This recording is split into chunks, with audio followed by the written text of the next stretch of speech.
Okay, so a brand new graphics technology drops, and instead of everyone cheering, it starts a massive firestorm. We're talking about Nvidia's DLSS 5, a feature that was supposed to be this huge leap into photorealism, but, well, it ended up kicking a hornet's nest across the entire internet. And wow, the reaction was just immediate. And it was brutal. Forbes came right out of the gate, and the term AI slop, that name people use for cheap, low effort AI content, that became the go to nickname for this supposedly next gen feature. Right away, you just knew this was not going to be a smooth ride.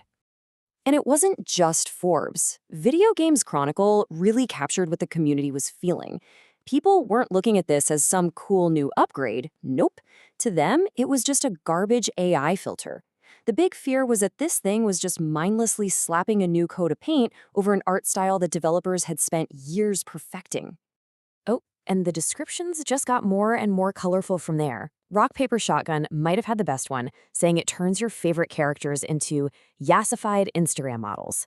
I mean, that perfectly captures how it just felt like it was completely changing the vibe of characters people knew and loved.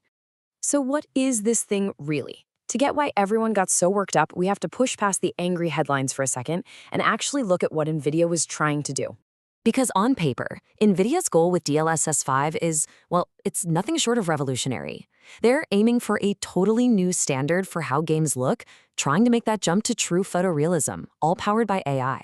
At its core, this is not just the DLSS we know that gives you more frames. This is a whole different beast. It's a true neural rendering model. So instead of just sharpening the image, the AI is literally redrawing parts of the scene. It's looking at the lighting, the materials, the shadows, and repainting them to look less like a video game and more like real life. And this is the dream scenario, right? The idea is you can take a game, maybe an older one or one that isn't a graphical powerhouse like they showed with Starfield, and you give it this massive visual facelift. The AI is supposed to make it feel sharper, more modern, more alive than was ever possible with the original game. Okay, so if the whole point is just to make games look better, why was everyone so furious? Well, this brings us right to the heart of the backlash, and it's way more complicated than people just not liking how it looks. The criticism was coming from all sides, a whole storm of different fears. People were worried it was destroying the game's art, that it would let developers get lazy, that it created this bizarre, uncanny effect, and that the AI was literally just making up details that were never meant to be there in the first place. This one comment from a Reddit user really sums up the whole artistic argument perfectly. Older games have a certain charm, a specific look and feel that the artists created within their limits.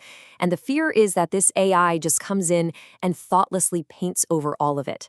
Slopification. And then you've got the slippery slope argument. This other user raised a huge concern.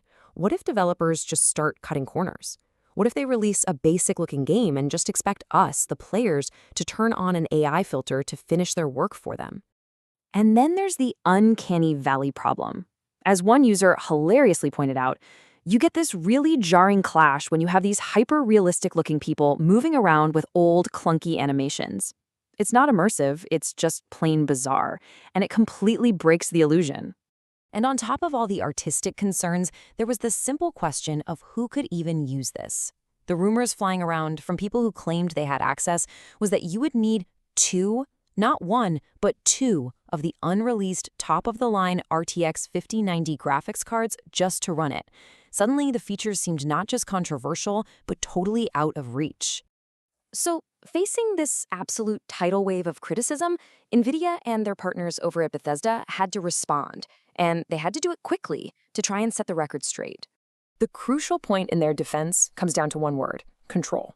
Nvidia insisted that this is not some blunt, automatic filter. They said it was designed from the ground up to put developers in the driver's seat, to give them the final say on how the game looks and feels.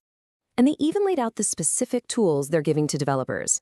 They can adjust the intensity of the effect, control the color grading to match the game's original palette, and even mask off certain areas like faces or the UI to keep the AI from touching them. The goal is to make it a surgical tool, not a sledgehammer. Bethesda, whose game Starfield was in those controversial demos, backed this up. They clarified that what everyone saw was just a very early tech demo, and that their own artists are going to be fine-tuning the effect to make sure it actually serves their creative vision. When you step back from it all, this whole firestorm is about so much more than just one feature from one company. It's really a flashpoint for a much bigger conversation that's happening everywhere right now about the role of AI in art and entertainment. So, why does this matter to everyone, not just PC gamers? Because this debate is happening across the board. We're all trying to figure out where that line is. When is AI a powerful tool that helps human creators, and when does it just become a replacement for human creativity itself?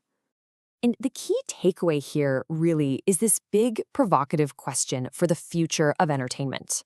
As technology like DLSS 5 becomes more and more common, who truly holds the creative reins? Is it the original artist? Is it the player who can just toggle these effects on and off? Or, in the end,